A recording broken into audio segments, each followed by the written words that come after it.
Still Loading podcast is brought to you by the wonderful people on Patreon. Amazing people like Matt, aka Stormageddon, Eric H., Kevin from the Bit by Bit Foundation, Gilmer, Ryan K., Stephen P., and Mr. Biscuits have all been wonderful enough to support the show over there.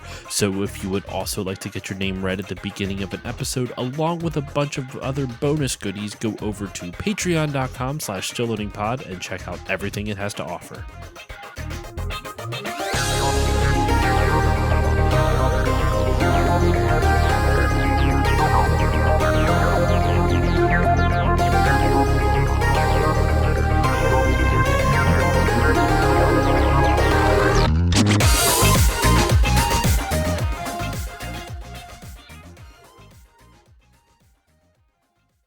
On this episode of Still Loading, we barrel through some jungle hijinks.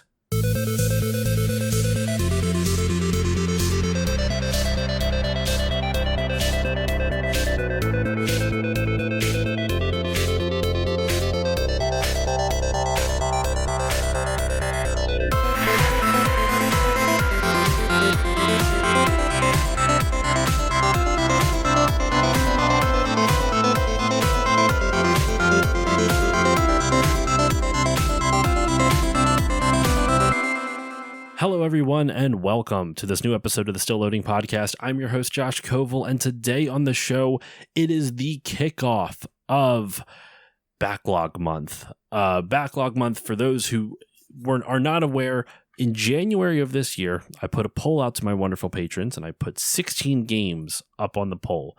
And the top four games, the four games that got the most votes were going to be games that I covered in Backlog Month. And Backlog Month is exactly as it sounds. These are games that I've been meaning to play. They have been on my backlog for quite some time, and I am finally getting around to it. And I'm as surprised as you are that Donkey Kong Country has been on my backlog for 35 years. That is kind of wild to think about, but it's taken me quite some time to beat this game, and I finally have. And joining me to discuss this iconic, this super important game, in all honesty, super important game, are two wonderful guests. So I'm going to throw it over to, actually, both of them were on the show earlier this year.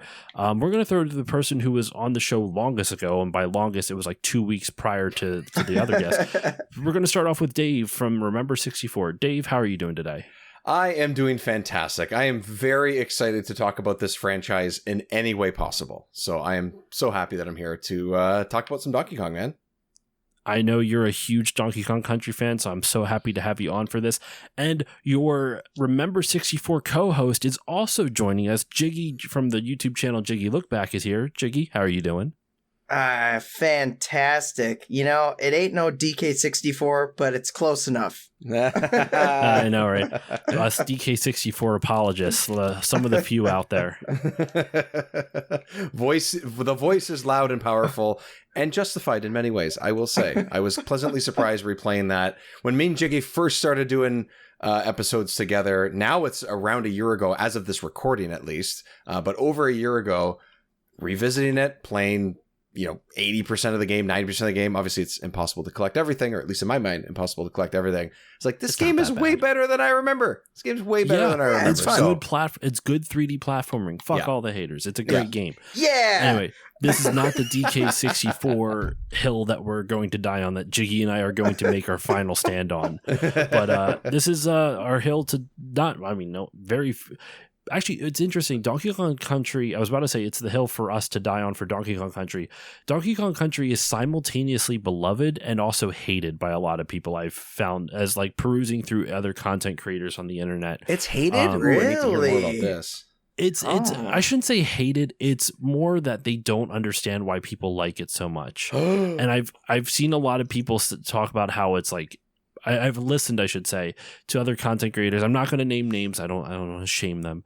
But they're not a fan of the game, and they talk about they don't like the level design, or they don't like this and that. And I personally, so we're going to get into our personal histories with this, and I want to throw it over to you guys in just a second. But like, mine is interesting. Actually, no, I'm going to throw it over to you guys first, because then I'll get into like why I'm surprised they say this, because my experience with this is vastly different from what they experience. So, Jiggy, I'm going to start off with you. What's your personal history with Donkey Kong Country? Donkey Kong Country The first game came to me a little bit later in life. So I initially played Donkey Kong Country 2. That's the first one I played. My cousin had a Super Nintendo, and I played 2. And I will say that I do prefer 2. 2 is just great. It really is. But Country, going back, I actually played the Game Boy Color version first. Okay. The Game Boy Color version of Donkey Kong Country, which is pretty good. There's some differences, but they do a pretty damn good job of porting it. Was it Game Boy Color or Game Boy Advance? They did both. It's both. Okay. Yeah, they have both. They did both, and if you count Donkey Kong Land, they did it on Game Boy too. I wouldn't. And that's supposed to be its own separate game, I think. I don't think it's meant to be Donkey Kong Country. It is, but it's like they're it's kind very of similar though. Is it? Yeah, they're playing it off like it's different, and it is for sure because there's only so much you can do with that cartridge on the Game Boy and that handheld. But it's close. It's the same idea. It's just I don't think it's possible to make the same game on the original Game Boy. I think that's part of it. Yeah, so gone back, played it several times. I think I've only beaten it maybe twice though. Like I feel like it's one of those games that I start, play the first couple worlds, and then I'm like, cool. And then it's great. Yeah. Don't get me wrong. It's just I don't feel compelled to beat it. I play my favorites. And it's great though. It's great. I getcha. Dave, what about you? I know you're a huge Donkey Kong Country fan, so I had to have you on for this. What are your kind of memories and recollections with the first game here? I'm a little bit older than Jiggy by a few years, so I definitely played this very close to when it was released on a Super Nintendo. I had it. I still have my original cartridge. I replayed it this time on the SNES Mini just because it was just easier to just plug in the HDMI cable instead of getting the components out and stuff. But it plays the same way. You're still playing with the same controller and stuff. For me, this franchise in general, like I said right off the bat, is just one of my favorites, if not my favorite of all time. Donkey Kong Country 2 is my favorite game of all time. It will be very hard for anything to bump that off that list. But the first one I played multiple times growing up. I had it. Friends rented it or I brought it to their place. I had the Game Boy Color version as well. I wish I still had it. I don't know where it is. I now have the GBA version as well that I rebought because I'm old and I just want my stuff back, as we discussed on our show as well. But reclaiming your childhood. Reclaiming my childhood. That is definitely much easier and less stressful than my adulthood. And I think this game is monumental in this franchise, especially the first two, in so many ways. And replaying it is just a reminder of that. I've played this game and the second one especially so many times over the years. It's been probably a decade since I replayed this one, and pleasantly surprised that I still absolutely love it, and also pleasantly surprised that in that last 8 to 10 years it kicked my ass a lot more this time than I remember watching you on stream. Yeah, you're right. It's a tough game. That's tough. One thing. It's tough. I will say. Yeah, I will say so. Like, I was listening to a friend of the show, Retro Hangover. They did an episode on Donkey Kong Country 2. And they talk about how in that game, apparently the devs got feedback from the fan base that they wanted it to be harder. They thought the original Donkey Kong Country was too easy. And I went, excuse me? Yeah, too easy? Are you kidding me? With that said, this was my first experience playing through it, right? First experience, like I will say, in earnest. So I have dabbled in this game before. I would play kind of like what you were saying, Jiggy, where like you'll pop it on, you're like, oh, this is fun. I'll play for a couple levels and then turn it off. That was the extent of my experience with this game. I never really saw anything at most past the second boss. So I actually got past the second boss, and I never really made it past the third area. So I actually had a decent amount of experience with those sections, but nothing past the second area per se. Now, my first memories of this game, it's funny, my first Donkey Kong game was 64. I had never played Donkey Kong Country 1, never played Donkey Kong Country 2 or 3. I've dabbled in the original Donkey Kong, but obviously that's a very different game than what the Country and 64, everything that Rare did with the franchise.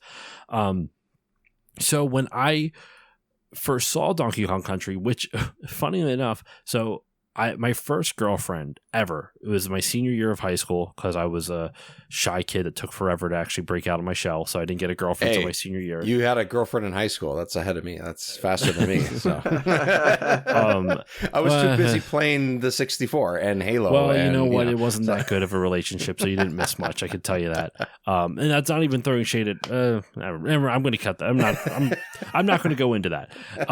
Her and I are actually still friends. We have a nice. we're still friends now, so that's kind of cool. But in any case, I remember going over to her house, and she knew I was into games, and they had a Super Nintendo hooked up down in their basement, and she was playing Donkey Kong Country. And when I was watching her play it, and I eventually gave it a shot, and I was better than I was expecting it to be, I was like, oh wow, these are all the things from Donkey Kong 64. Like I didn't know the order in which they came out at the time. So when I saw all the Kremlins, when I saw all the who are the dudes that throw the grenades? They're like they're clumps. Clumps, the clumps. When I saw the I don't think there's crushes in 64. I don't remember, but the Kremlins, the claptraps, the minecarts, how the minecart stages, because I was used to it in DK64 where you're reaching out and you're leaning on left side to side and jumping. Way different. It's a really cool way of taking those minecart stages and putting it into 3D. But when I saw that in 2D, I'm like, oh, this is where they got it from. I get it. Yeah, I understand now. So that was a really cool revelation to me. So that was the first time I saw it back in 2006, I want to say, is when I first saw it. Wow. My uncle had Donkey Kong Land for the Game Boy, and I remember playing that a little bit, but not very much. So I don't really remember too much of it. So fast forward from my senior year of high school to pretty much a couple months ago. I dabbled in it over the course of that time. Like I said, I would play a couple levels. I remember going over to friends' houses, and we would have big gaming nights or big sleepovers as well. They would all drink. I was always the one that didn't drink. I was the lone sober person because I'm not much of a drinker. But they would all hang out, and my friend Andrew and Micah would stay up all night playing through the Donkey Kong Country games. One hangout they did DKC 1, another hangout they did 2, another hangout they did 3, all at different times over the course of a couple of years. So I have those memories. And then that was in college, and then it's up to now, where a couple months ago, I put it on the poll. It wins. It's one of the ones that wins. And so I go, all right, let's fucking do this. And I was expecting that I would have to use save states for this game. I genuinely was, because I know it's a hard game, and I know its reputation. I was worried about that. I was pleasantly surprised that I didn't need save states. I might have used some for speed, but it wouldn't have. It was like one of those things where I had saved right beforehand, so all it would have done is made me go. I would have started at the beginning. My save state was at the beginning of the level, so all it would have done, it just saved me an extra 30 seconds or something. I could just ease of use or ease of you jumping back in later or whatever. But it literally did not affect the game, because actually no, the only time I did use a save state, I didn't even need to, because it was right before. I think I did it right before K Rool. But I had saved right before K Rool, so it literally didn't matter. It just saved me from watching the cutscene over and over again. That was literally it, right? And I was very pleasantly surprised. This game, spoiler alert for my final opinion, holds up remarkably well, in my opinion. I was really surprised. I thought, as much as the platforming was challenging, there was a few moments where I think it was a little unfair, where it makes you take leaps of faith, and I don't think that's necessarily great. It seldom punished you for those leaps of faith, where by throwing an enemy right afterwards or something like that. It didn't happen often, and if it did, you kind of started expecting it, and you were getting better at reacting to it. So I didn't feel like it was too cheap. I was pleasantly surprised by this game, and that was my first experience with it. It was just kind of delight at how straightforward of a platformer it was, and it didn't feel unfair, which I was honestly shocked by. It was challenging, but the challenge didn't feel unfair to me. Yeah, I think that makes sense. I think for me, the struggles that I was having in the last week going through it were because I don't know what it was. I don't know if my okay. So here's my thing with just games that are difficult with these types of platforming and everything is that I compare these types of games and games like more recently Celeste, for example, is one that always comes to mind. Mm-hmm. Even Hades in some ways, because it's a very difficult game. Different genres in a lot of ways, right? But they're difficult. They're punishing. They're supposed to be.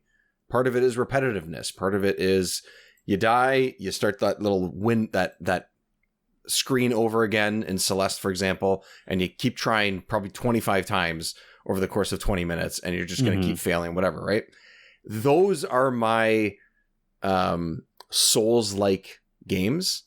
Yes, same. Because I don't gel with Soulsborne types of games as much for whatever reason. I get it. No, I'm with you on that. Yeah, but for some reason, games like this, which is, 30 plus years ago, 30, 40 years ago, when all these types of games came out in the early 90s, like, this is what works for me. So I don't get frustrated when there is, a Kremlin sort of really close, or there's a fire pit, or there's a thing that I need to dodge when I'm on the mine cart and stuff. It doesn't irk me as much as it does with combat systems in more modern games like the Souls games, for example, or that genre, where to me that feels more punishing and more of a ripoff and more frustrating than it does here when I just missed that jump because I didn't quite hit A or B at the right time. And I'm with you. I don't feel like it was punishing in that way, revisiting it, even though I had a harder time getting through it this particular playthrough than I had in the past. All I have to say is I beat Earthworm Jim 1, 2, and 3. DK Country's got nothing on Earthworm Jim. Kidding. Oh my God. You master. No, thank you. That's all I have to say. No, thank you. No, I'm with you though, and I think the reason why this game feels more fair and compared to like Soulsborne stuff, right, is that in a Soulsborne game when you die, and I'm gonna keep this short because my listeners have heard me rant about my issues with how Soulsborne games do it. There is almost always a hallway of enemies that you absolutely have to fight in order to get back to the boss or the segment that you died before. And generally, since the fights are slow and tedious, not necessarily boring, but tedious, they're very. I'm trying to think of tedious isn't the right word. It's like it's very. Plotting is even because it's not. It's a little bit repetitive. Like you are doing the same. If you happen to die in the middle of that fight or the boss fight, but the same thing with platformers. You're doing the same thing. You're just jumping and dodging enemies. But the thing is with Soulsborne is that it'll take you 5 minutes to get back to this place that you died. Sure. Versus in Donkey Kong Country, it'll take you 30 seconds. Yeah. Right. It takes you, like, most levels are under a minute long. Like, platformers are meant to have shorter time. Like, the length of time to beat a level is short, generally. Mm-hmm. So it doesn't make it feel as much of a ripoff when, you might have spent a lot of time on a level. It might have felt like a lot of time. But in all actuality, as you practice and get better at the level, you're going to get back to the spot you died at within like 30 seconds. And it's really not too bad. The other thing is with the way this game paces itself is that there's different zones. Let's at least break it down into zones. And actually, before we even break it down into zones, what little story there is about this game, we should at least set up the premise for the listeners. Yeah. Donkey Kong and his pal Diddy Kong, who supposedly is the son of the original Donkey Kong, which is now Cranky Kong. All their bananas were stolen by King K. Rool, which is a great pun because if you look at K. Rool, it means cruel.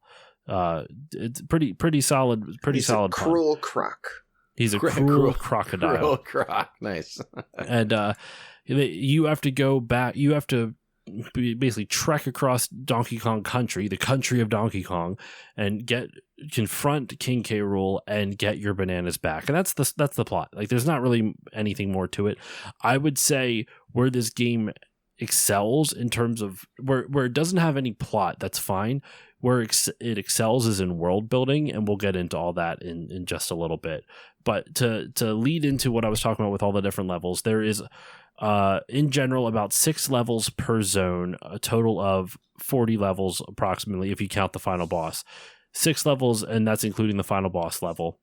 And not all of them have 6 now that I'm looking at it. Like some of them have like, wait, hold on.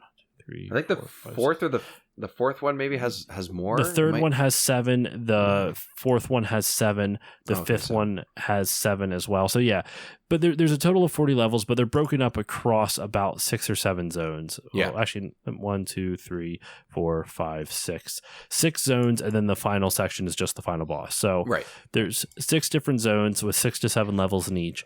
Each have a different theme. Like the first zone is Congo Jungle, and it's all jungle themed. Second zone is Monkey Mines, and that's all kind of like mine carts and like kind of like tunnels and caves and stuff like that. Caves, yeah. Vine Valley is kind of like a little bit of mixture of like rock and jungle. Like, you know, it's a little bit of like mountains and other stuff like that. Gorilla Glacier is all snow. Kremrock Industries Incorporated is all industrial. And then Chimp Caverns is also caves and stuff like that again. And mines and walkways and other stuff like that. And in each zone, there is a save point, usually about midway through the zone. Sometimes a little bit later, sometimes they're a little unfair. It's like the second to last thing.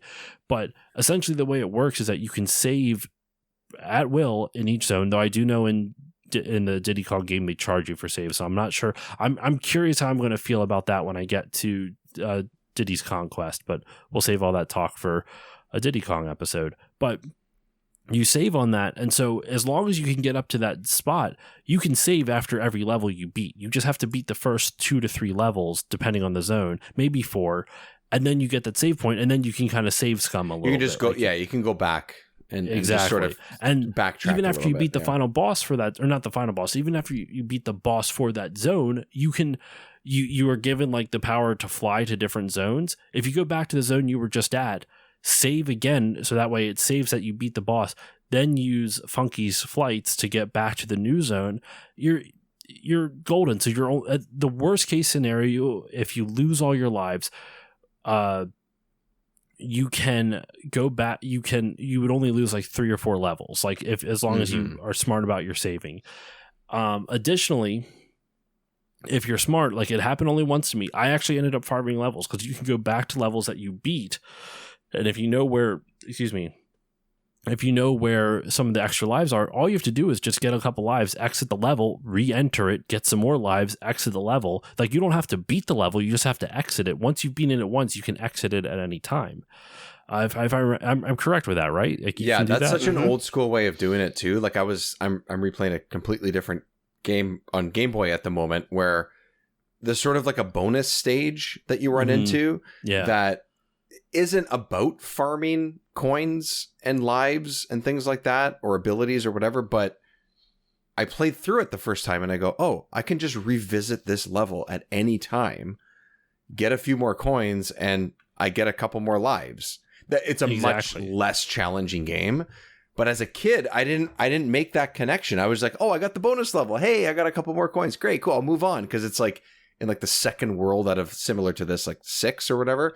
But in Donkey Kong, it's more meaningful, if that's the right way to put it, because your lives are precious in this, because it's a much more difficult game. So to be able to sort of find a way to do that, whether it's now or whether when you were younger, and you know, something like that, like how do you figure that out as a kid? I don't think I ever did, but the fact that it's possible, yeah, you can just go in, get what you need, get a couple balloons or get a few more bananas or whatever, and then get out and then go back and try that difficult stage again without having as much stress, being like, oh my God, I'm going to get a game over, you know? So yeah, exactly. Jiggy, terrifying game over screen. Oh yeah. Yeah. All of them have it. All 3 of them have depressing, but also, you know, nicely animated at the game over screens, I would say. Jiggy, what are your thoughts on kind of like the level structure? Like, do you think it's fair, like how, like the way I was describing it, or do you have issues with it? I have no issues with it. I prefer the zone layout. I love having kind of themes, overall themes, and I like it. I like that it's not a theme per level. It's a theme around a series of levels. And that stands out to me. Okay, because there's so many games, there's so many platformers. They're one-offs, right? You get an ice level, you get a fire level, you get a, you know, just to relate it to things, Banjo-Kazooie pops into my head. How it's you're in a layer, but each level is a one-off. You know, I love these games that have these sort of structures of no, you're in this environment, so all the levels are going to be themed around that environment. Yeah, and I mean, I do have a preference. I do like the first jungle-themed area with jungle hijinks, orangutan gang. Like, those are my two favorite levels from this game. I do like the minecart sections, but I also hate the minecart sections at the same time. So they're pretty infamous. They're definitely infamous. Yeah, I love the the very end with the pirate ship and everything. Mm-hmm. I think I know DKC2 like starts off there. I love that. I just love pirates. We'll get to DKC too. I promise. No, but I'm with you. I'm available, by the way. I'm available. Just so I will let you know. I was actually only for the episode. He's not actually available, folks. I no lie. I was tempted to like do Donkey Kong Country 1 through 3 straight, like at the like do backlog month, like kick it off with this episode for backlog month, then do Donkey Kong 2 and 3, which were not part of DKC 2 and 3, which is not part of backlog month, but I wanted to kind of keep the theme. And then continue on with it, but I booked up on stuff. But fun fact, the first level, Jungle Hijinks, was originally going to be called Jungle Japes, which they did reuse for Donkey Kong 64, which I thought was kind of cool. The theme song's great. The working title for this game was going to be called Donkey Kong's Monkey Mayhem. They obviously went with Donkey Kong Country. I think it's a lot better than Donkey Kong. They're very alliterative. The rare devs were very alliterative, and I like that. Ropey Rampage, Reptile Rumble, Coral Capers, Winky's Walkway. These are all. I'm reading the levels almost. Walkway. I'm reading these almost in order. I skipped Barrel, Cannon, Canyon, but Cannon and Canyon is alliterative. There was going to be an opening cutscene at the beginning of the game to kind of illustrate the story, but they kind of scrapped that. But they did make it into the GBA remake and the Game Boy Advance remake. They do include an intro cinematic cutscene type of thing. The tie that DK is wearing in this was added by Miyamoto. When they were designing the game, it was suggested by Miyamoto, and they kind of incorporated it into their design. No, it's one of the wildest things, sorry, real quick, and I'm going to throw it over to you guys, what you think about the overall design and aesthetic of the game is, since I'm kind of talking. A fun fact I'm about to bring up is a decent transition into that. Donkey Kong's character model. Mm-hmm. The way they did that, his mouth, they were trying to work on his mouth. They basically took a circle and like folded it over on itself to create like the lips. It's almost like, imagine like you flatten part of the circle and then it goes over. It ends up creating an oval now because you've essentially put some of the circle inside of itself. Mm-hmm. And where the two sides of the circle meet is Donkey Kong's lips. And then that's kind of that oval shape with like the circle folded over on itself is Donkey Kong's like cheeks and lips. Crazier fun fact. Oh my gosh, I'm blanking on the characters' names. It's one of the animal companions. Give me Rambi. Just a moment. What? Rambi. Not Rambi. It is son of a bitch. It's Ungard. Ungard is literally a stretched out version of Donkey Kong's mouth circle. Like if you look at its pointy nose, that's the top. That's the top lip. That. The bottom lip is a slightly pointed out version of the thing. If it was like Play-Doh, you could just sort of like they just stretched it out, and then they added fins and whatnot to it, and that's how you got Ungard. I thought that was one of the most wild things I've ever heard. Honestly, if you look at Winky, which is the frog, which I did not remember these names as I was replaying it, he also, like, because he's a frog and it's, a huge mouth and sort of a big sort of oval-ish body, that also kind of looks like a version of that same shape, right? Like it does. I could see that. Yeah. It's probably Diddy's head. It's probably Diddy's head. It could be Diddy's head too. Yeah, you're right. Actually, it could be Diddy's head. You're right.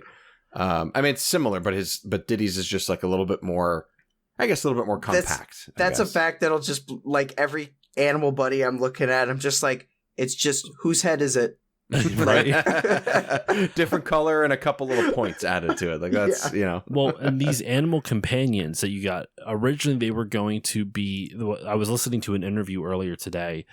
they were going to have them be in cages, and you had to find keys that were in the shape of the animals that you were going to unlock, and you would unlock them and be able to use them and ride off and everything like that. Diddy was going to be the same way, and I'm glad they scrapped all of that. I think that would have made the game a lot worse. It wouldn't have been nearly as good. They also Diddy, they talked about it in the interview. I never thought about this at the time. It wasn't really common for you to see both of the characters that you could control on screen. Like, yes, like Sonic the Hedgehog, in Sonic 2, you could have Tails on the screen, but you couldn't control Tails. He was just kind of doing whatever the fuck he wanted. In this, you would have to swap out, but so you weren't playing both at the same time. But it's not like you could swap in for Tails in Sonic from what I remember, right? I don't believe you could place not in Sonic 2. Not in Sonic 2, it helps right? You, like he grabs you sometimes and you can float sort of idea. Yeah. But that's about it. Yeah. In this, it ate up a lot of resources to include Diddy on the screen, but they wanted to include it because it, in a weird sense, it helped with the narrative. Like, it helped build the camaraderie of Donkey and Diddy, because now you have this partner who's always with you no matter what, that you literally have to do that little high five to tap each other in to take over playing. It's a really subtle touch, but because they do that, like they're buddies in a boxing match, right? They're just, here, you tap in. It shows their friendship through gameplay, which is super important. The game's not just telling you they're friends, they're showing you. By every time that you swap out, they do a little high five. Whenever you lose one of them, whether it's Donkey or Diddy, you find them in a barrel and you throw the barrel and now they're with you again. And you can hear them too. The sound is like, yeah. And it's just like sometimes, and it's, I played because I had this hooked up to my computer and my computer screen, the HDMI and whatever. And like, I had my headphones on while I was playing it, and in 1995, probably when I played this, 96, there's no headphones. I'm playing on an old CRT TV and whatever. You can hear it leading up to, and maybe it's part of it being part of the SNES Mini. Maybe the emulation onto that is something, but you can tell that you're getting closer. The sound design of that is there. I remember playing it even as a kid, like not even as a kid, on my Super Nintendo, and you can hear it. The sound design is excellent, and you can't see the barrel yet. Like little touches like that add to it. And also, they do this in all the games, like you said, when they swap. When you press, I think it's A when you swap. Something like that. I forget which, but and all three of the original games. I'm trying to remember. I think you're right. It's A. Yeah. Because B is jump and X and Y are to run. I always get those confused on the Super Nintendo because A is not in the bottom middle; it's on the right. That's a Nintendo thing, though. Look at the Switch. The Switch has B at the bottom and A on the side. It doesn't make any freaking sense. They do their own thing like everything else. Every single time you have it, whether it's Diddy and Dixie or Donkey Kong and Diddy, or in the third one, whatever, like every time you swap, it's like a different interaction depending on who these two characters are.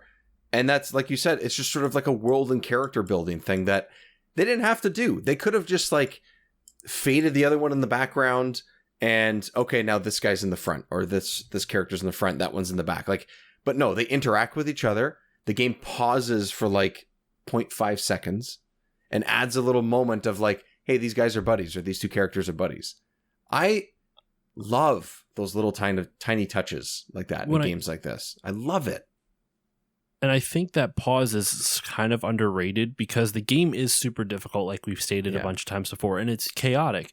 So that pause is almost like that little breath that the player needs in order to like, okay, I need to reset here. Let's swap out characters. You get that little pause. It gives you gives you like an extra second to intake the information that the screen is presenting to you, so that way you can formulate a strategy. Like, even if it's not like intentional, it's not like, all right, I'm going to jump here and there. It's more or less, it's just giving you more time to figure out what you need to react to. I think that's what we're talking about here says a lot about this game. I never fucking start off with talking about the aesthetics of a game. I always start off with gameplay and the setup, right? But what I think is so interesting about Donkey Kong Country is that the visual design is so strong that it builds a world without you having to read a bit of dialogue. You don't have or read a bit of dialogue or read the manual or anything like that. You feel like all the enemies are part of King K. Rool's army because they all have this kind of visual cohesiveness to them, between the Kremlins and the little tiny crocs. What are they called again? The snapping crocs. The claptrap guys. Claptraps, yes. Yeah, claptraps, because they're all kind of like crocodile or like reptilian looking type of things. Yeah. Mm-hmm. They all have this cohesive form to each other, so it all works. And I kind of equated a little bit to like, it's not Nintendo's response to this, but I kind of equated in terms of the branding. Like when you look at Sonic the Hedgehog, everything in the 2D Sonic is very strongly branded. Like the visuals of Sonic are cemented into your mind with like, that is the look of a Sonic game. Mm-hmm. Mario, I love Mario. I love Mario more than Sonic, just saying. But I love Mario. But the visuals of those games, while beautiful, I'm not taking anything away from them. Each game has its own identity. Versus Donkey Kong Country has this visual cohesiveness across all the entries and into 64, even though it's the 3D renditions, where this all kind of feels like this is living, breathing world without them telling you a damn thing as to what the dynamics of the world are. You know, I think it's really, to further that case, the graphics, the model of Donkey Kong had not been updated really until the Mario Bros. Movie. That was something Miyamoto specifically said. We haven't really changed it since he was first modeled in 3D on Donkey Kong Country. Wow. That's how strong that model has been. And it's just been very minor revisions, but they pretty much kept that model the whole Bayless, time. Man. You can find so many. He seems like, I want to get him on the show somehow. He seems like such an approachable dude to get. On top of that, he seems so genuinely nice. More importantly, he seems very genuinely nice. Every interview I've listened to him with, he just seems so happy that people like the work he's done in the games industry and how much it's meant to everyone. His designs are so strong, man. And you can see it now. I know some of the criticisms I've heard for DKC are its visuals, because people, not because necessarily they look bad, but they talk about them not aging well. And I think that's more of an issue with playing them on modern HD systems when this game was meant to be played on a CRT television. Yeah, I that think was these maximum games 20 inches, like I think I don't think it looks that bad, even on the HD upscalers on, your Super Nintendo Mini or on Switch Online.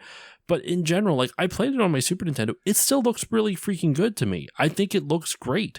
I don't understand I can understand not liking the visuals for the sake of their aesthetic. Like, maybe they just don't look pleasing to you, right? Like, to me, this is super pleasing. Like, all the visuals are really pleasing to me. And in fact, I was mentioning my friends over Retro Hangover. Shane mentions he just doesn't like this artwork, and that is fair. Like, I can't tell him he's wrong for not liking it. Like, I mean, I could, but I'd be an asshole. But I can do it if you want. I'll go do for it. It's okay. I'll do it. Yeah. But I think the criticism of it is like, in all honesty, the beginning and ending of it should be, I just don't like that. And that's fine. I don't think you can say it's actually bad. I think it actually holds up pretty well. It's fine if you don't like the visuals and the aesthetics and you think they look ugly. That's personal taste. That is your opinion, and that's completely valid and fair.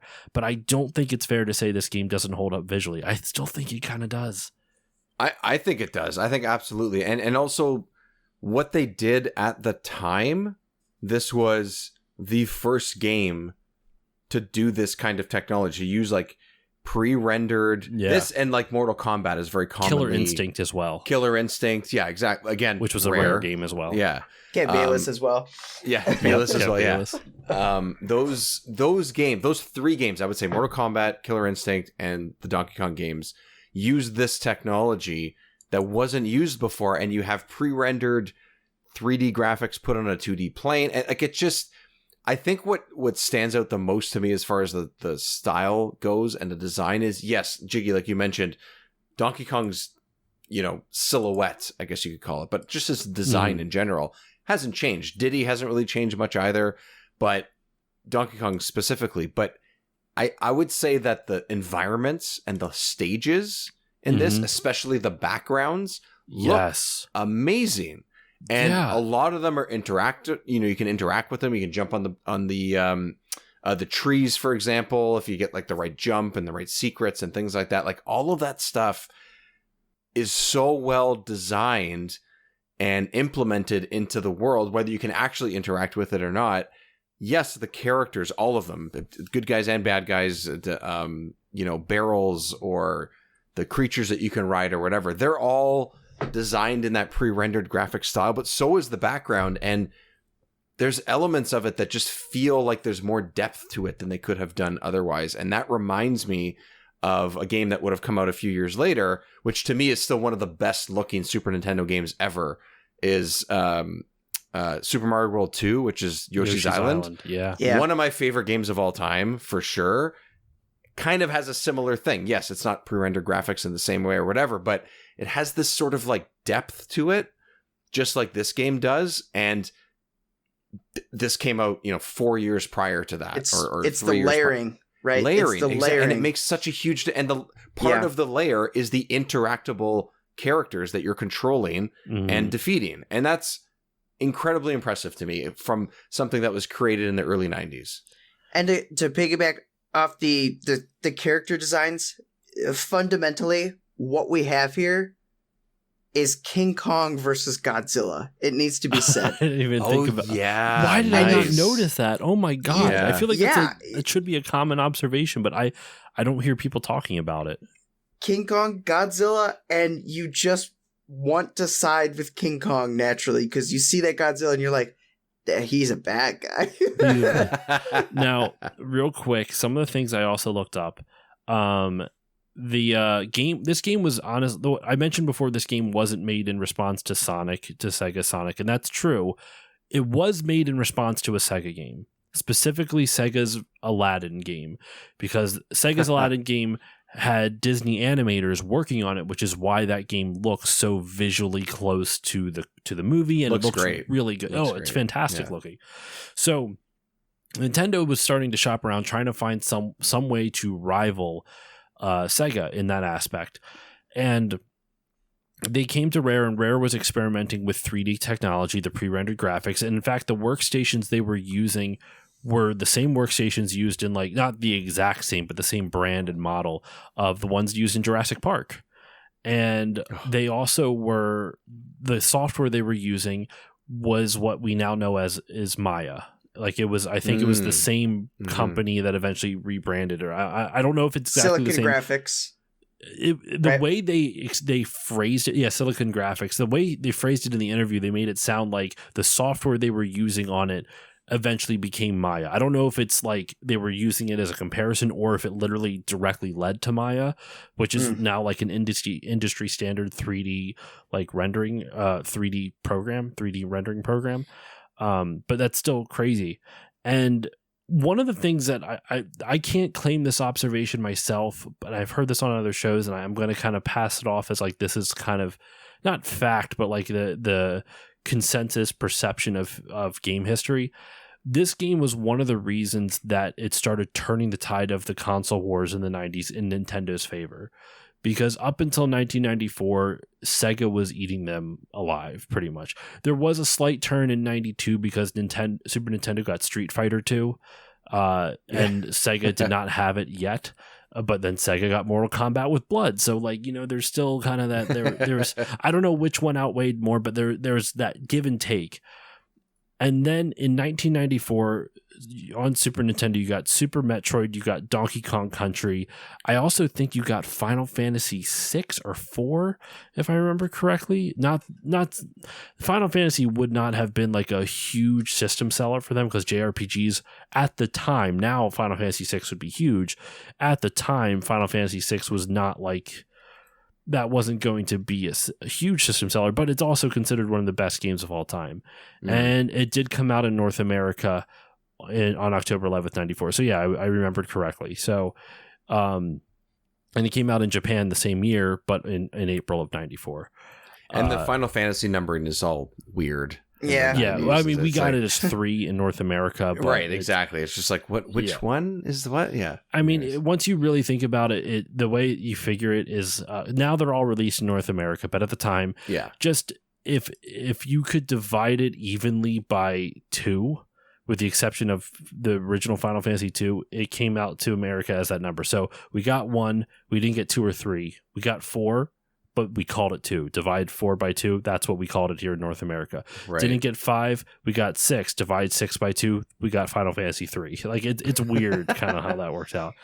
But no, like 94 was a pivotal year for the Super Nintendo, and this game was a huge part of it. It helped the visual style. The reason I bring all this up now at this point in the episode is because we've been talking about aesthetics. The visual aesthetics of this game are one of the reasons that the Super Nintendo was able to persist a little bit longer, get that little bit of extra juice out of the system that it might not have had prior. And I actually want to check now, when did Star Fox come out? Star Fox came out in 93, just a year prior. So you had... In March of 93 is when it came out in North America, and in February of 93 is when Star Fox came out in Japan. So you have 93, you have Star Fox, which no one had seen 3D graphics on like a home console, like at least a mainstream, easily accessible home console, right? So you have that in 93. And then the next year you have Donkey Kong Country, you have Super Metroid, Final Fantasy VI. Like 94 was a huge year. 94 is insane on the Super Nintendo. I'm just looking at the list of games. Oh my god, so many games that I have like nostalgia for were released in 94 and I had no idea. What are some of the other ones? Just real, not to go too far off the tangent, but just to kind of add to my Mighty point. Morphin Power Rangers game, Adventures of Batman, Stunt Race FX, X-Men Mutant Apocalypse, Earthbound. What else was Earthbound in 94? What's I that? believe so. I thought Earthbound was like 95 or 96. It was 94. Earthworm Jim was also 94. A game called Tin Star. I'm not sure if anyone's played that. I've played. That's a weird like a light gun type of game. Yeah, light gun game. I honestly still have the cartridge in the other room. Oh wow, you're right. It was 95 in North America for Earthbound, but 94 in Japan. But yeah, okay. The Joe and Max series had a sequel in 94. I love those games. Tetris and Dr. Mario, Killer Instinct, like it's just Killer Instinct there. Oh, yeah, man. like 94 was a great year for gaming. Unreal. Great year for gaming. And that's one console and only games that I played. You know what I mean? Like yeah, man. Well, what is it? We do this thing called King of Games over on the Retro Hangover podcast, and I'm part of it. And 94, I'm not going to say what year we chose because I don't want to give anything away for it because we're doing another King of Games. It will have not... Yeah, I mean, it's pretty... I don't know if they even announced that they're doing... I would hope that they announce... I don't know. Maybe I'll cut this out. I'll ask Chris if it's okay if I just mention that we're doing another one. But we're doing another King of Games, and they had... Like, 94 was one of the years up for grabs. Did it get chosen? You'll have to see. But you'll have to join their Patreon, actually, the Retro Hangover Patreon, to find out. But, yeah, so... Like 94 was just such a huge fucking year for games, and Donkey Kong Country is one of the big reasons it pushed the console wars in Nintendo's favor. It was one of the first games ever to be released in the United Kingdom prior to other regions. Like almost every other game would get released in Japan first or North America first, and then it would be PAL and UK and all that other stuff. Always, especially in the 90s. Mm-hmm. I know this was one of the first ones to be released in the UK prior to the other regions. Yeah, this game's just super important. Like, I don't think we can overstate how important this game is. Also, it was just a complete overhaul of the Donkey Kong brand. Donkey Kong was dead at this point. They had Donkey Kong 94, which was the same year, which was another rebrand of the character. But, you know, that came out in 94 as well. It's not like there was anything else going on at that point. When did Donkey Kong 3 come out? Because there was like another arcade game, and there was Donkey Kong, Donkey Kong Jr. and everything. Donkey Kong 3 came out in 1983, so you're looking at over a decade without without Donkey Kong, right? Like that's a full decade without Donkey Kong being around. And there's re-releases and stuff like that. Like Donkey Kong 3 you could play on the NES in 1986, but like they had already seen it in arcades by that point. So like realistically it had been over a decade with any new type of like Donkey Kong games in the series. I want to double check Wikipedia too, just to make sure there's not like, because they normally have the timeline. Yeah, I'm double checking it right now. There was Donkey Kong 1 through 3 between 1981, Donkey Kong Jr., and then Donkey Kong 3, which was 81 through 83. There was Donkey Kong Classics, which was just Donkey Kong 1 and Donkey Kong Jr. for the original Nintendo, and then Donkey Kong Country in 94. So like, I will ask this question as you have it pulled up in front of you. I do not, but what is the difference between the last Donkey Kong game that was released and where we're sitting right now? 10 years. I bet it's about the same amount of time. It's 10 years. 2014 was when Tropical Freeze came out. Yeah. They did, obviously, the actual shit. Like, come on. How poetic. Donkey Kong 2024. God, it's like Donkey Kong 94. I mean, Donkey they did Kong have 24. Donkey Kong, Mario versus Donkey Kong came out this year. But that's a re-release, 64. though. I know. That's it's... Oh. And now with that, who knows what's going to happen over the next couple months, because like we're recording this, listeners, in May, so this is like 5 months before this episode drops. So who knows? That's right. Yeah, should we make predictions? Yeah, let's make predictions. I think. Let's do it at the end of the episode. That honestly would be a fun way to end the episode. I like it. Let's make predictions at the end of the Impromptu episode. planning. I like it. Let's do it. But let's move on into the gameplay at this point. And actually, let's talk about the gameplay, and we'll end with the music then, because the music, it's beautiful. Yeah, it's beautiful. This franchise, just fantastic music. Yeah. The gameplay, it's a standard platformer to an extent. You run, you jump. There is a sprint button. The thing that I guess I'm trying to think like really what makes this game stand out is, to compare to other platformers, I guess would be your animal companions, and also the tag team nature of it. Like you didn't really see other platformers do that tag team type of thing. And Diddy Kong and Donkey Kong had different mechanics. They were slightly different from each other. Like Donkey could do more damage to individual enemies, and you could tell when you fight the clumps, Donkey can jump on them and take him out in one hit, versus Diddy, you would have to I don't think he could take them out. I think he would just bounce right off of them. Yeah. You can take them out if you cartwheel through them, but that's a little bit more chaotic and harder to control if you're on it. And sometimes just not possible based on the platform that they're on. Yeah. One of the coolest mechanics that they add with that is that when you roll or cartwheel off a ledge, it gives you a split second that you can jump in midair, and that's how you're supposed to get some of the extra. There's letters strewn throughout the levels, the KONG to spell out Kong, which gives you an extra life if you collect all 4 letters. And if you roll across, and sometimes you'll roll into one of the letters, even though you're off the ledge, it still gives you that chance to jump midair shortly after cartwheeling or rolling off the ledge. Really, really fun mechanic that, like, if you see speedrunners of this game, they abuse that mechanic to shit. It's so cool to watch. It's so hard to pull off. Like, there's some letters that are sitting there in between the 2 ledges. I'm like, no, I'm not doing it. I'm not doing it. Yeah, that's not I'm the same way. Yeah. I'm the same way. I'm like, I'm not risking it for the biscuit. I have a feeling like maybe at a time I was able, but no, it's not happening. The gameplay, there are a few other mechanics aside from the buddy companion thing. I think they're small, but they're important. The buddy mechanic coming from a barrel and the ability to pick up barrels. Mm-hmm. So you can walk over. You would use that to not only take out enemies. Sometimes it's a preferable way to take out enemies.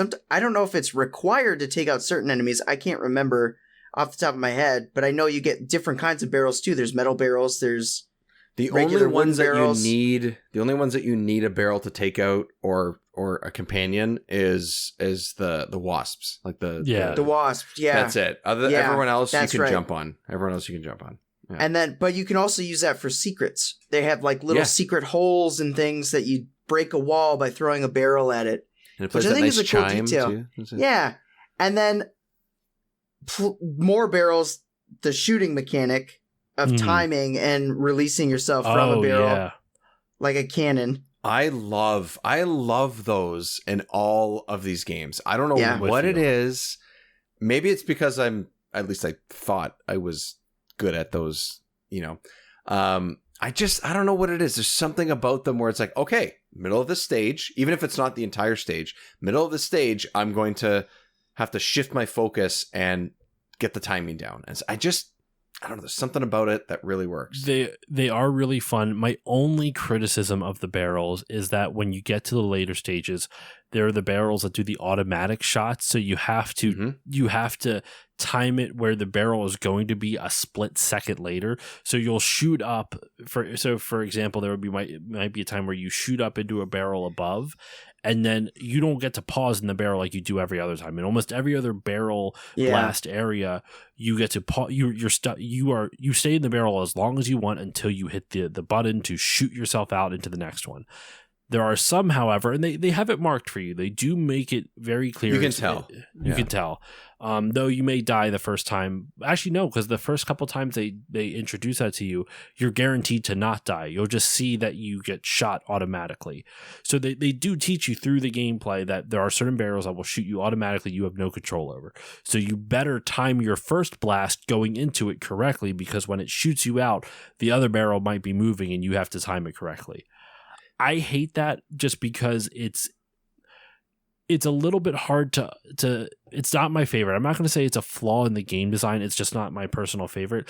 I will say I think there's a section that's too hard where both the barrel that you are in is moving, and then the barrel that you're getting blasted out secondarily after the automatic blast barrel or whatever, that second barrel is also moving. So not only do you have to wait for yours to sync up, you have to hope that you timed it right to get into the other barrel.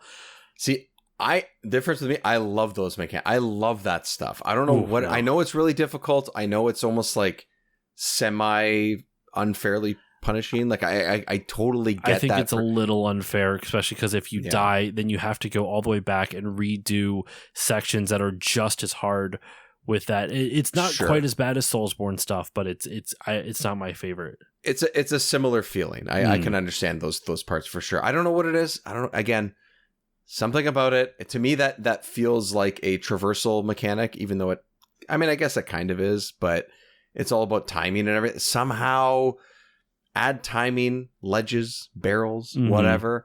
It just works better for me.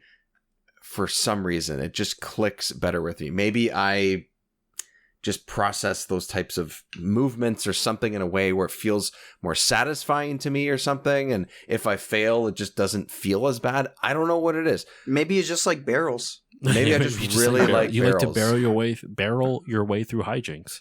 Through jungle hijinks. Yeah, it's cool. It's cool when you can control it and you can kind of skip over things too. Yeah, yes. That's a cool mechanic. Yeah, I did that by accident the other day, and I was like, oh, I'm falling off the level. I landed in an automatic one, and it shot me to the end of the level.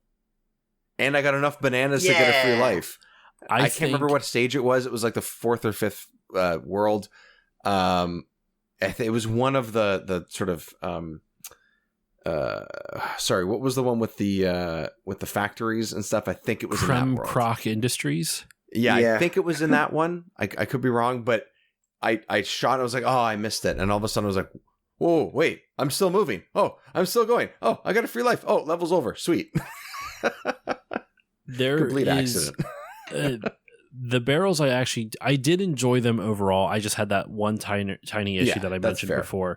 With that said, I still love them because, once again, playing Donkey Kong 64 for the first time, DK has his barrel blast move that his special move is all that. So you see a 3D version, which is essentially just a 2D version in first person sort of these barrel blast things, which was cool. So when I saw that in Donkey Kong Country, I'm like, oh my God, that's where they got it from. I had no idea.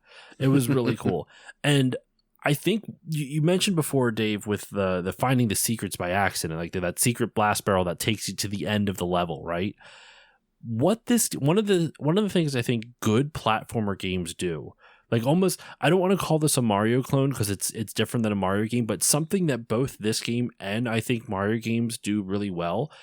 They know how to hide secrets. And what I mean by that is that there's some secrets that they make it obvious enough for the player to figure out with relative ease. They make other secrets obvious enough that you don't know that you figured it out. You fall into it by accident. And it gives you that, oh my God, that was cool. Like that sense of discovery is so important.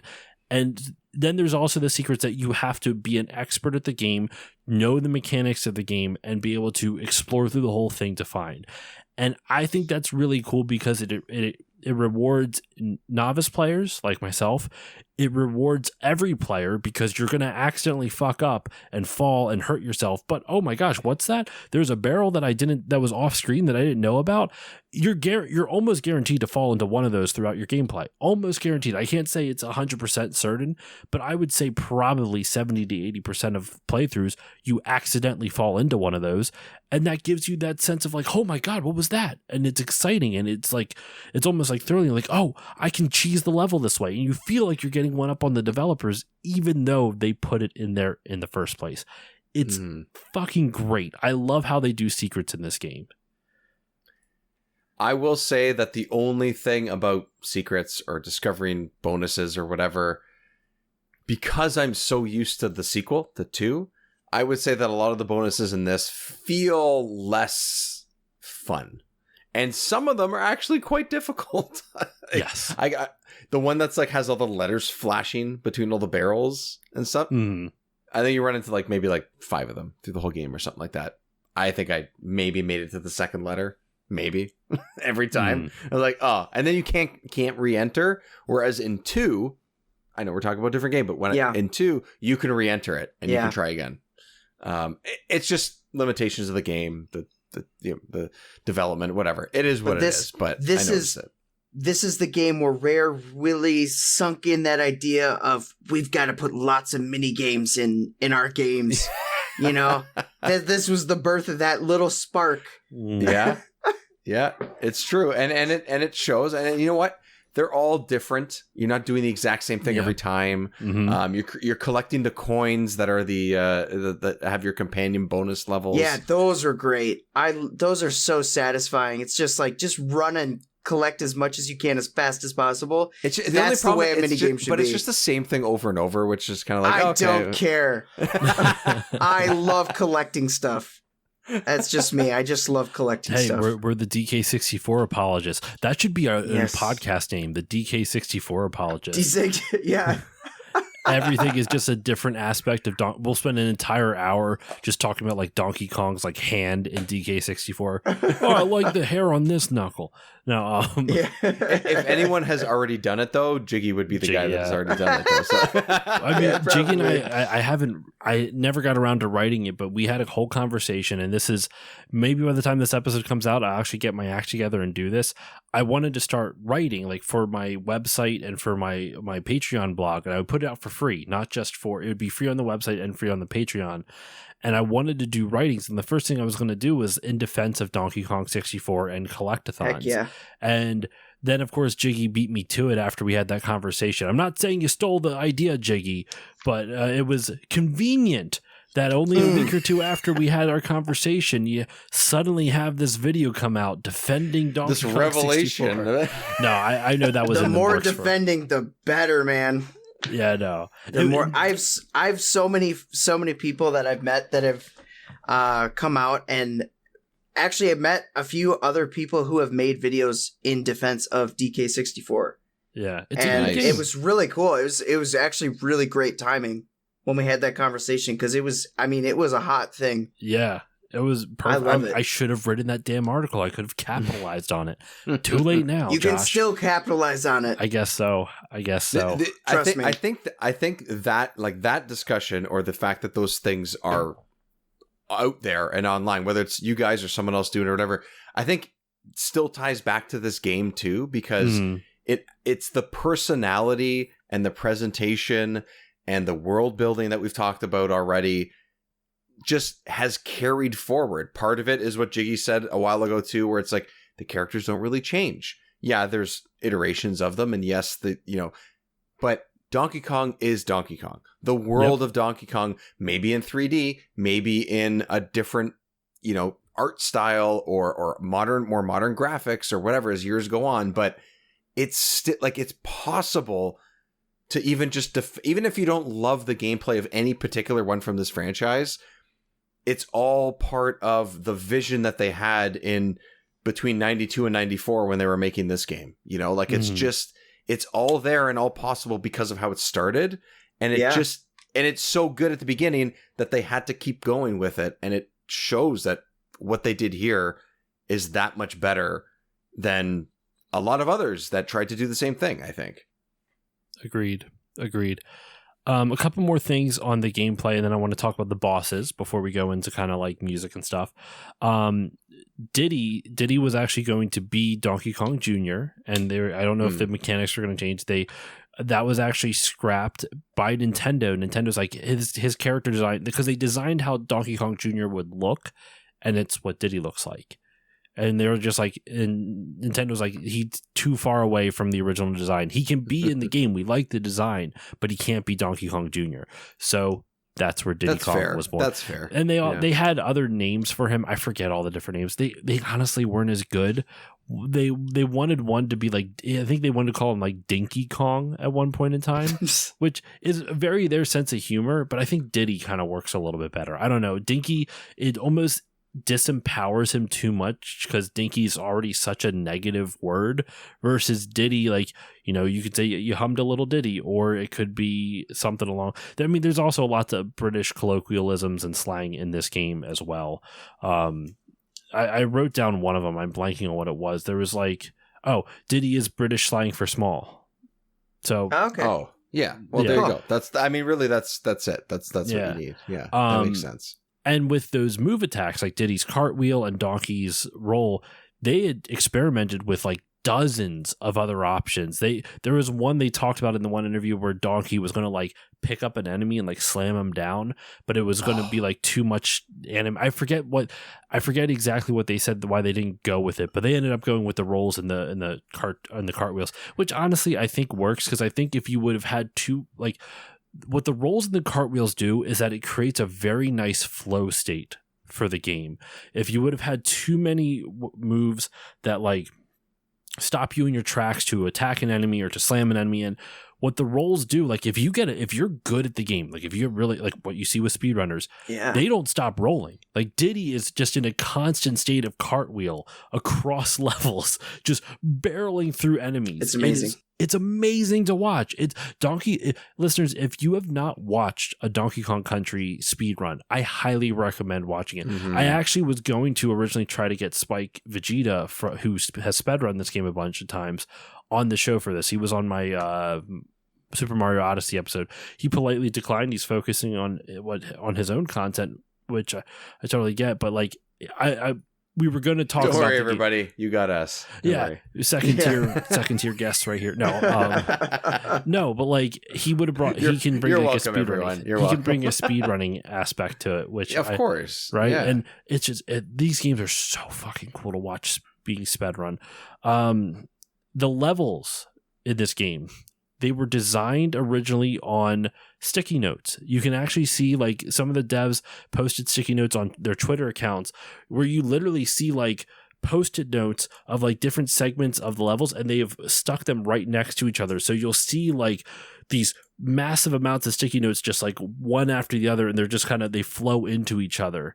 Like a storyboard sort of thing. Yeah. Like a storyboard. That's really cool. But they're all together at once. It's really cool. There's a really good video, and I where did I see? Well, I watched the Did You Know Gaming video for some of this information that I got. That was a really handy video. I actually watched a little bit of the Diddy or the King K. Rool video for some of this. Which one of the fun facts I forgot to bring up over the aesthetic, which I learned from that King K. Rool video, was about the Kremlins. The Kremlins were actually designed for a different game prior to Donkey Kong Country. They were designed for an unreleased rare game called Johnny Blastoff and the Kremlin Armada. And it was a pirate-themed point-and-click adventure that they ended up never finishing. They never beat it. Wow. Or not never beat it. They never made it. And they used the designs, and I guess they kept the names because it's Kremlin in here. But it was a scrapped game. And they originally made the Kremlins a little bit more militaristic. Like some of like the early designs, they had like guns and grenades and rocket launchers and bazookas and bayonets too. I'm happy with what they went here. I mean, I guess some enemies still have grenades. The clumps have grenades, if I remember correctly. I don't know. Do they have grenades in DKC? And the little hats. Yeah. Or no, they don't have grenades in DKC. It's only 64. 64 is just bleeding into this, man. But they do have those military hats, those like World War II style. They look like little guys. Helmets. That would be in like, from World War II or something like that. Yeah, they kind of look like that style. Now the question is, because I actually don't know off the top of my head, and maybe somebody does, is the chest part armor? Oh, they take it off? They reference it in the video. They don't give a definitive answer. They talk about how in later iterations of King K. Rool and some of the other Kremlins, it's now more flesh colored. It's not. They don't have it looks like metal armor in the original game here. But as time has gone on, that model has updated and changed. So the answer is I don't know, but it definitely looks like it in the first game here. And then you got a version of them popping up in Diddy Kong Racing as well. Not them specifically, but Kremlin Kremlin Crunch. as well. Like Crunch, that's it, Crunch. He pops up as well. He kind of has like a biker jacket on, kind of thing, or basically looks like Stone Cold Steve Austin, but he's a an alligator or a crocodile. So that's what it always reminds me of, a black a vest, sleeveless vest. Yeah. 100%. I want to talk about the bosses because I got some opinions on the bosses. I don't think they're great by and large. I agree.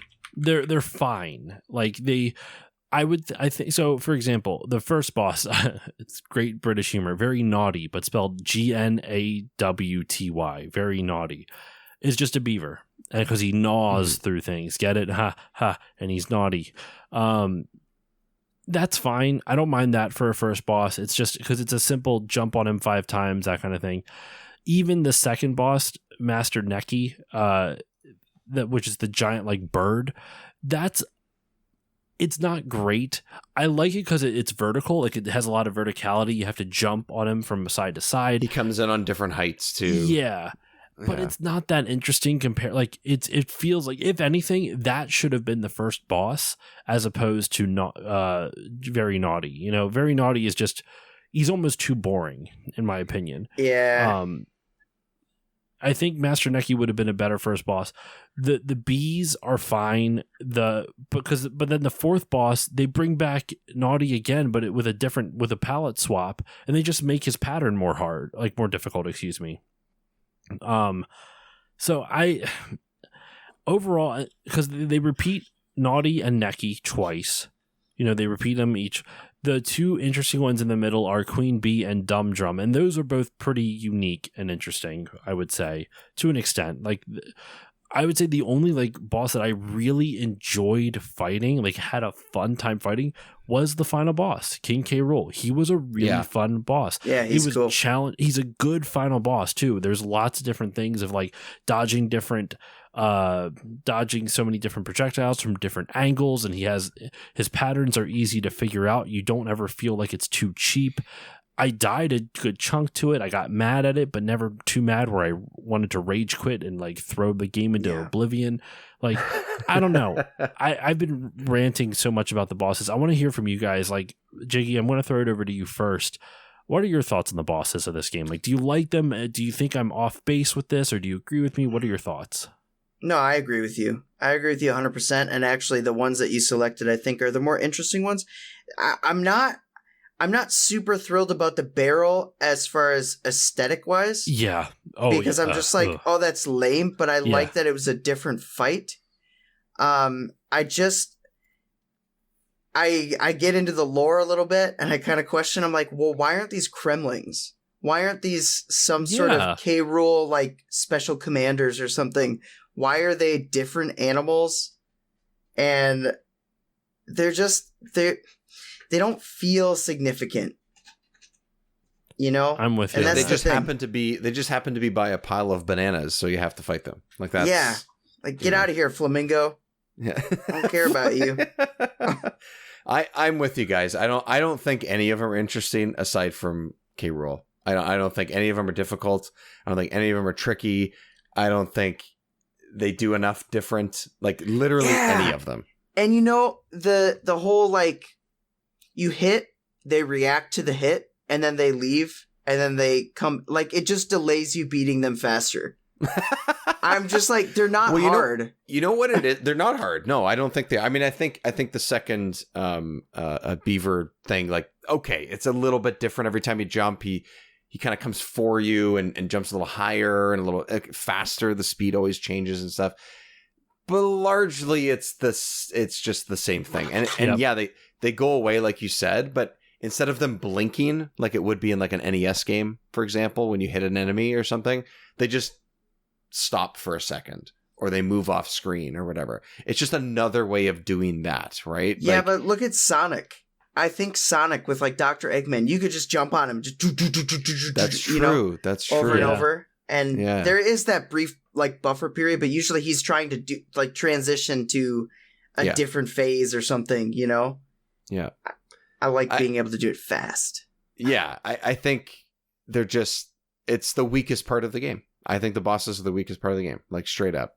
I'm with you. I don't think it's terrible at all, but I don't think it's not interesting enough when everything else is so much more interesting and varied and creative. It feels like, oh, we needed to throw in a reason to fight something larger than you this time.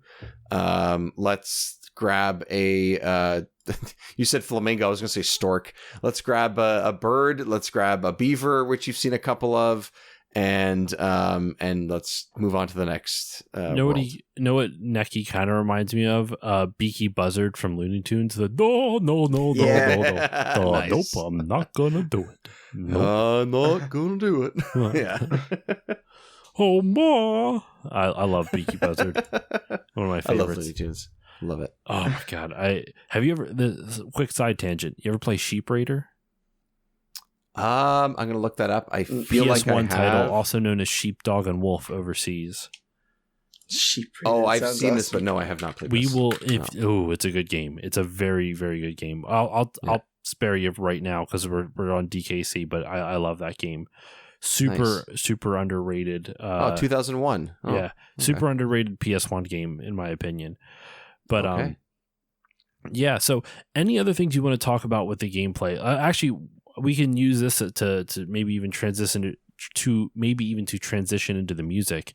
Unless you guys have other stuff you want to go into, but the underwater levels, we've talked about a lot of the we've talked about a lot of the above water levels, I guess. The mine, we've touched on the mine carts. There's always the memes with the mine carts too. It's like, this is how I knew when I learned I had anxiety. And it's just a still of like the minecart levels. And it's true. Those minecart levels, especially like some of the way the jumps work where you have to be at the very tail end and you don't think you can make it. I think what the game does really well with those levels is it tricks your brain. It tricks you into thinking you have less space than you actually do, when in actuality it's not that different, you know? And it's funny to me, but the underwater stages. I love the minecart levels, and I find them much easier in this game than I do in 2 and 3. I found that they were easier in this one than those. Well, remember, the devs made 2 harder, but yeah, not that they're easy. There's definitely a few segments, like you said. The thing will be on like a really steep angle down, and you need to get right to the edge of it to jump up to the next one, and you have to press jump really quickly because the guy's going to come by and try and take you out. Like, there's a lot of that. They are not easy, but I went through a couple of them in only a couple tries, where I am almost guaranteed that if I picked up 2 or 3 right now and I played those, it would take me long. It would take me longer, I think. And I don't know. Certain types of traversal in 2D platformers just click in a different way for me. So I think maybe that's part of it. There's also some of the other like types of levels. Like on the wiki, it lists them as like jungle, cave, underwater, minecart / mine shaft, walkway. Walkways I think are actually pretty fun. They're kind of like, I think visually they're some of my favorites to look at just because the backgrounds are so interesting. It's like these treetops. Some of them are in caves, some of them are in treetops, and you have like these like really cool like almost tree houses that you're walking past and you're jumping off tires, everything. I love the visuals of that. It feels Endor. like it's the Ewok villages. That's exactly it. I think that's why I like it so much. Yeah, me too. There's like ruins. There actually treetops is its own type of thing, which is similar to Walkway in terms of like level design. It's just the backgrounds are slightly different. But yeah, I like most of the things on this. The underwater levels they're such a bizarre combination of tense but also relaxing, and a lot of that, and it was very intentional by the composer David Wise when he composed Aquatic Ambience. Shout out to Aquatic Ambience. We have to talk about it. One of the most iconic video game tracks of all time. That was super intentional. It creates this very not a false sense of security, but it makes you feel a lot more at ease with the chaos that's happening in the level around you. Yeah, I think it shows. I think the music in that is like I could just sit there and just listen to that music and repeat. It's fantastic. The stages are hit and miss for me. I think the early ones, when they're a little bit, quote unquote easier, I feel like, okay, this is good. But I don't think that any of these are, for me at least, oh, it's an underwater level, I'm gonna hate this. That happened to me a decent amount in a lot of the older, and maybe some of the newer ones, but older Mario games. It's like, oh shit, here's an underwater level. I just got to get through this. These didn't feel. Maybe there's less of them. Maybe that's part of it. I think there's like one per world or something. One per area. I'm actually, you know what? I'm double checking. There's one in the first zone. There is one in the third zone, and there's one in the fourth. One in the fifth. And that's it. There's none in the sixth area. That's interesting. Yeah. So there's just enough of them. I think there's more in the sequels for sure. But I never felt like, oh, I need to just get quickly through this. Not that you can get quickly through them because you're moving at a much slower pace underwater for the most part. But I like them. They're not my favorite, but I like them. I thought they were pretty good.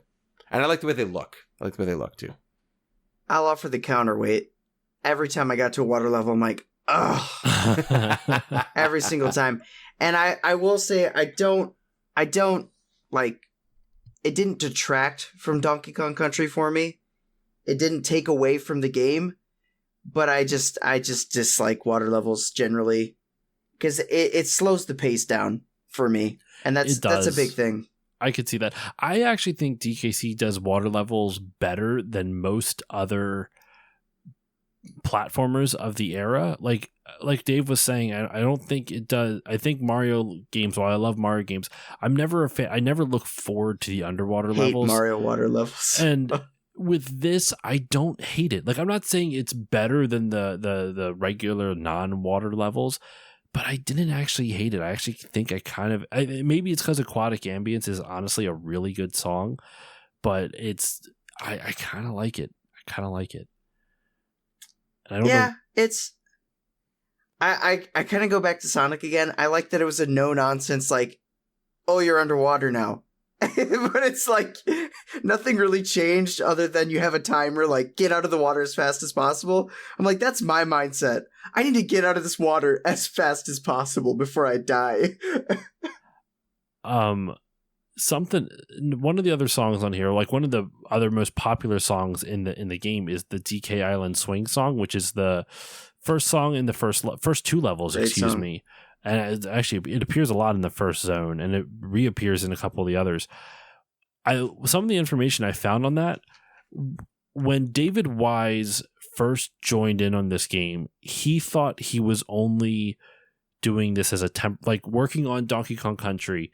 he thought it was a temporary job. He did not know he was going to compose a large portion of the soundtrack. He didn't do the entire soundtrack. I think it was like he did the predominantly all of it, and then there was like 2 other composers, which I feel awful that I don't have their names off the top of my head. I will look it up right now.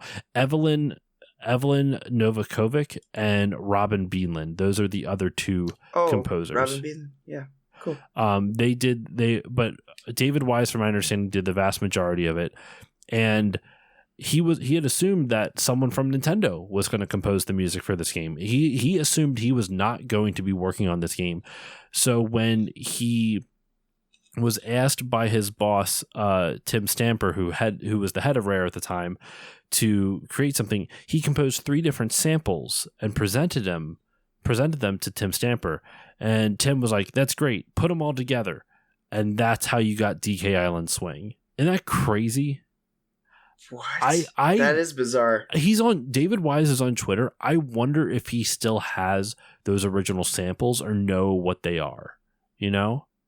It seems like these guys from the early Rare days have done a pretty good job based on their social media presence, based on their personality. It seems like they have a pretty good handle on the stuff that they used to have, whether they actually have it on hand or not. Yeah. It wouldn't surprise me if it does exist. Or whether they actually release it or not. Yeah. But it wouldn't surprise me that they have it. It wouldn't surprise me. It seemed like a pretty damn cool place to be at that time. So. Right over in Twycross, I think or Twycross. However you pronounce it. Yeah. Yeah. So I don't know. What do you guys want to talk about with the music for it? I've said before on my show a bunch of times, I'm not great at describing it. I think what I can say and what I like about it is that the melodies are strong. They get stuck in your head easily, especially DK Island Swing and Aquatic Ambience. But even some of the other ones that are like the Cave Dweller concert, which is that dun dun da da da da da da da da da. Those ones in this particular game, that's the one that always sticks in my head for some reason. Not because it's like my favorite or it's the best or whatever you want to call it. I don't know what it is. Something about those tones, or the speed of the whatever it is. Those are the ones I think of first. I have way more experience and fondness for 2 in different ways. So the music in this franchise pops up to me and it's like, oh, it's from 2. I get But a lot of the feel is shared from here, and the themes are shared from here, and those cave type sounds and environments are what stick out to me the most in this particular game, for sure. I also think the bonus stage music is really good. That so good.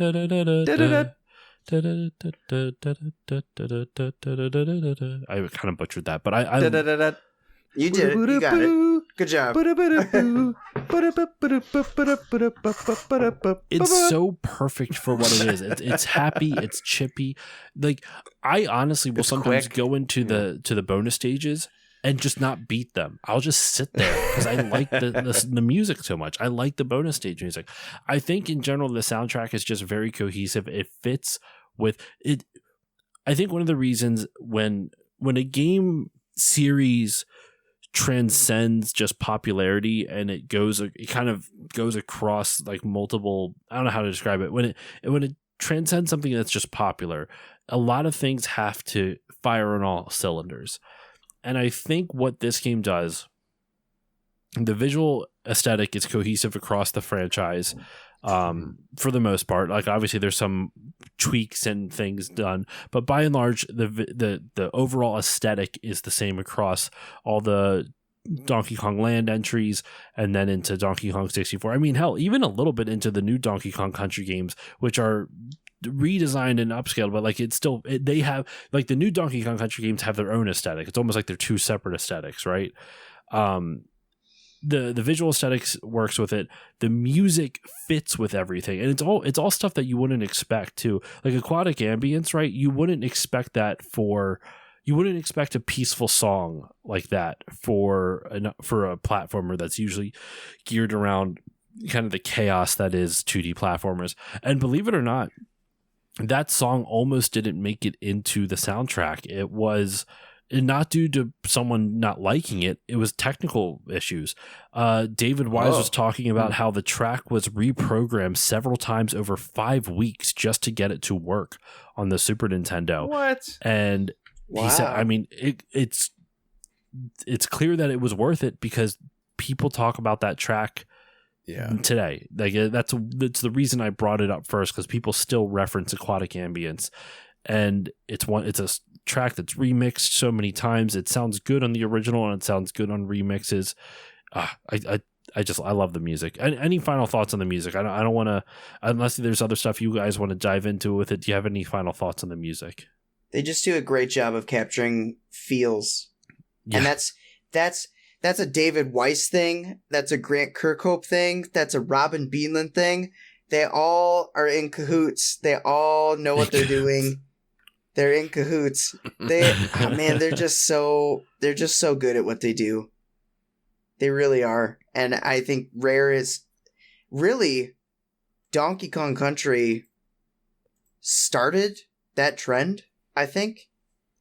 Because Rare before that, I mean, I'm sure they had plenty of tracks. I know David has been doing stuff for a while, but it's like, I mean, Rare was a prolific game developer before they became the powerhouse of the Super Nintendo and specifically the N64.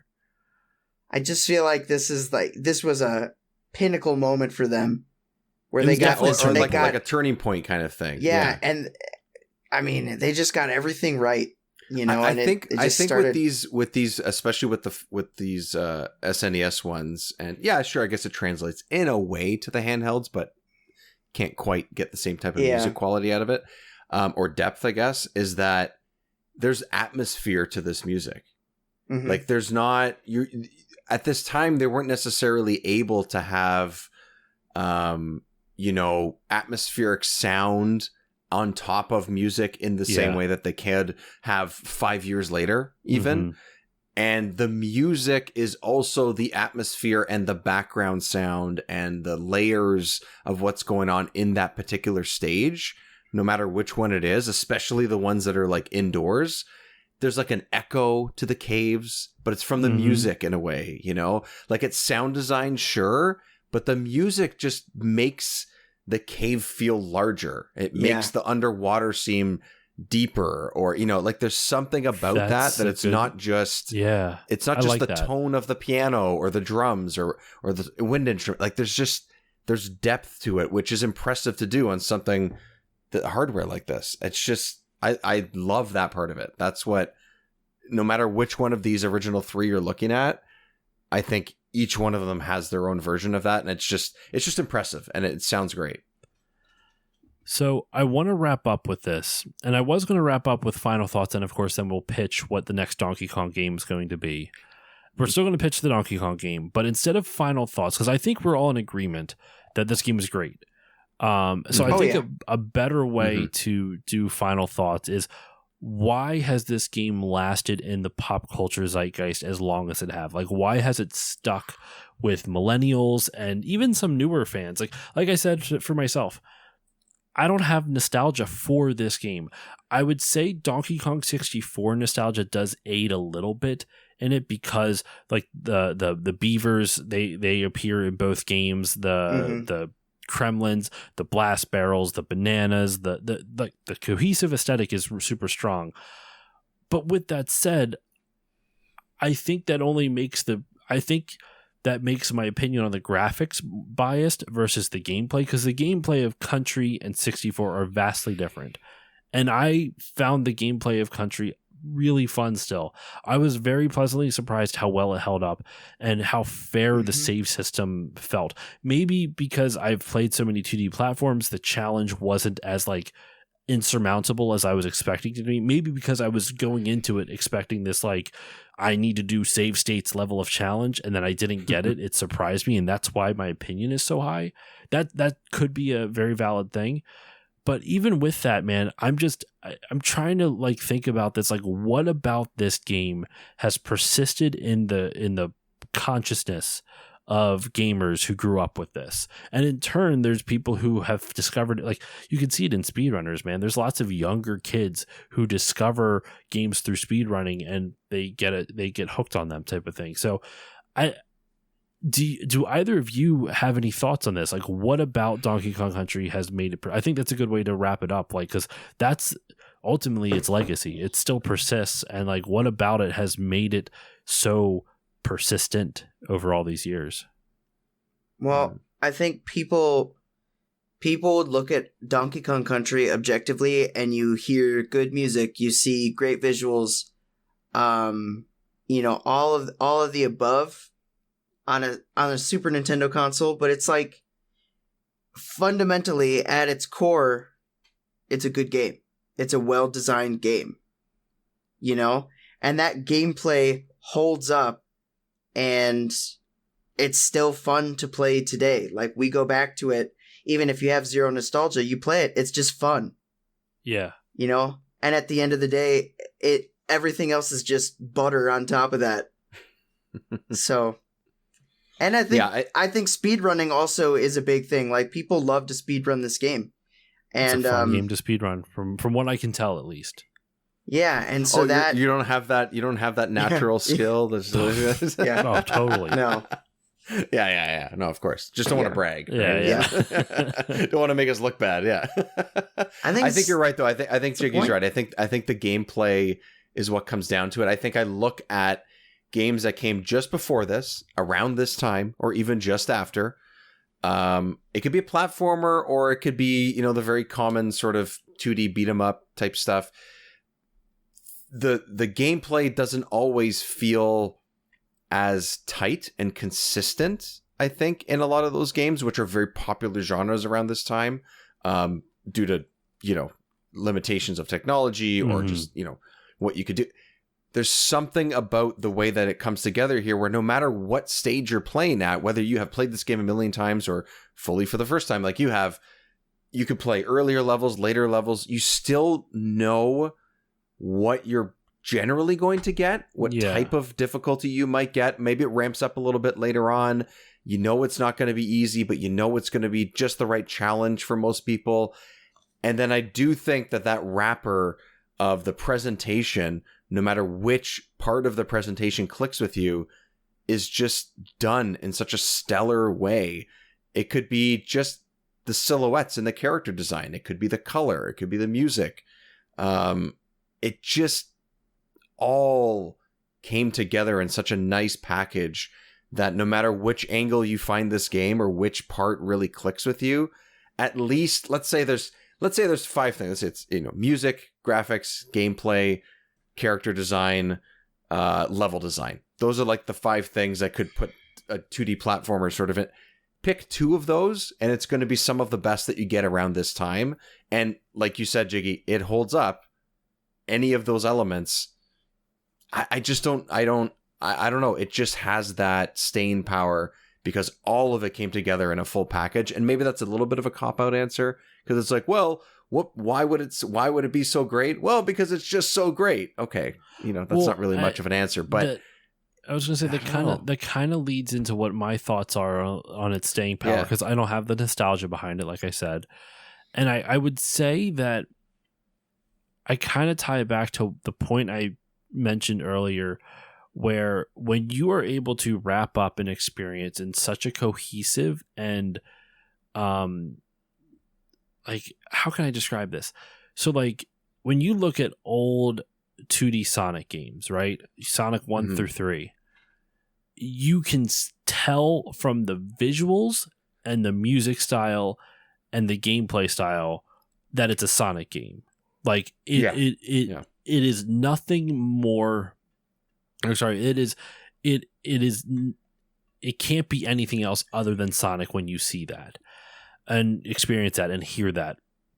Same with Mario. Mario, I would say, as much as the visuals are kind of like they're consistent in terms of like tone, not necessarily in terms of like direct theming and aesthetic, if that makes sense. Because like Mario Worlds, Mario looks very different than Super Mario 3, which looks different than musically and tonally throughout the games, they all kind of have the similar thing. I think that that works. And the gameplay is just so strong in Mario, it balances out some of the other things. With Donkey Kong Country and what Rare did with this, I think that's what's wild to me about Donkey Kong Country, is that the rebrand of Donkey Kong was so strong that you mentioned at the beginning of the episode, Jiggy, they kept that same design for decades. Like the way Sonic fans are rabid about the world of Sonic, like they have, there's lore into it. Donkey Kong Country fans, there feels like there's this weird cohesive. When a game is here's the point I think I'm rambling and going all over the place because I'm trying to figure it out myself, like exactly what my emotions are on it. Yeah. This is a game that's able to make you feel like the world that you see on the screen is larger than the borders of your TV.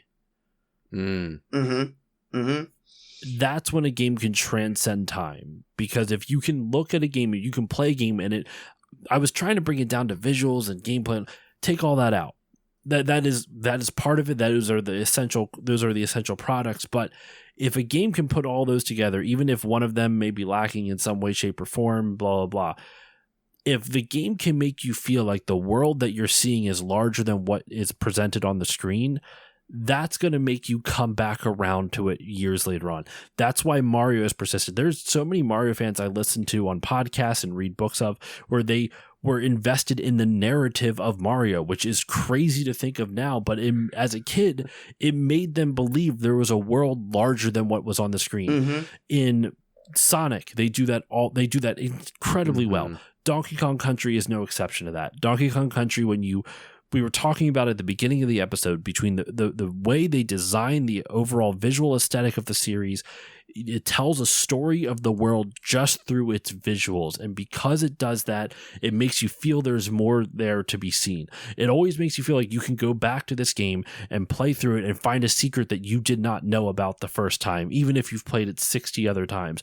And unless you have broken down the game bit by bit and mapped out every secret, which most people haven't. I know there's definitely people who have, because I give them, that's not like throwing shade at them. That's awesome to me personally. I think that's really cool. It's impressive. Yeah. It's dedication. Yeah.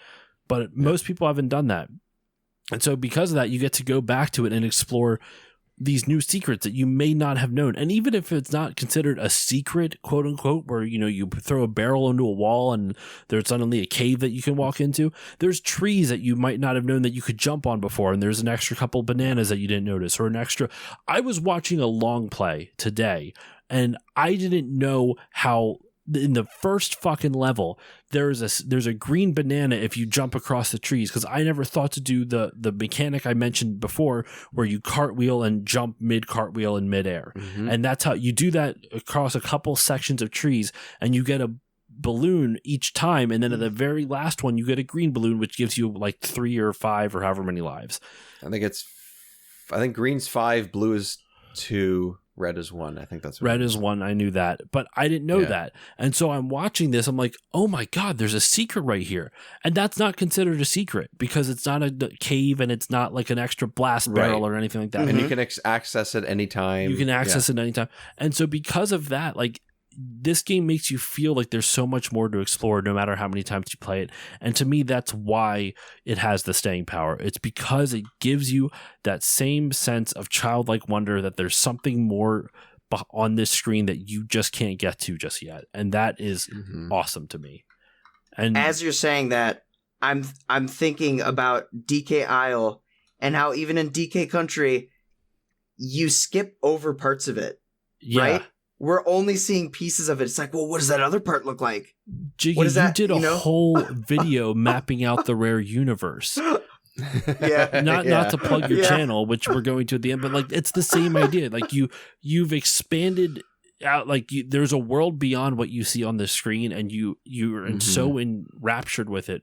And that's when I think a game has staying power, when it's able to make you want to explore those other areas that you can never actually access on the screen.